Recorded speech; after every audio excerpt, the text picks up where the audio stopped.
সত্যিকারের ভালোবাসার ডেফিনেশনটা হচ্ছে যে আপনি নিঃস্বার্থভাবে কাউকে ভালোবাসেন। আমাদের আশপাশে যারা আছে, যারা হালাল, ইভেন হালাল, আমার মা, আমার বোন, আমার বাবা, আমার স্ত্রী, আমার ছেলে, আমার মেয়ে, এদেরও যদি কখনো স্বার্থে আঘাত পড়ে, দেখবেন সেও আপনার পাশ থেকে সরে যাচ্ছে।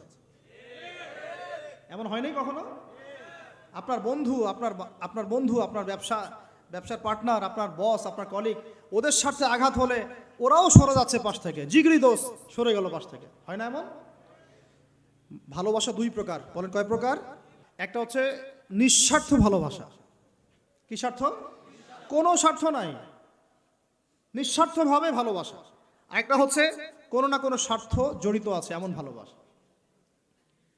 আপনার স্ত্রীর চাহিদাও যদি আপনি পূরণ করতে ব্যর্থ হন, দেখবেন স্ত্রীর সাথে আপনার গন্ডগোল লেগে যাচ্ছে, যদিও সে হালাল, বৈধ। তাই না? এমন হয় না অনেক সময়? আমি তো অনেকদিন বলেছি, অনেকদিন আগেও বলেছি, 5 বছর 6 বছর আগে, যে মানুষ আসলেই মানুষের অবস্থানকে মূল্যায়ন করে। ভিতর থেকে মানুষকে শুধু মূল্যায়ন করে আল্লাহ রাব্বুল আলামিন। না হলে কি হতো?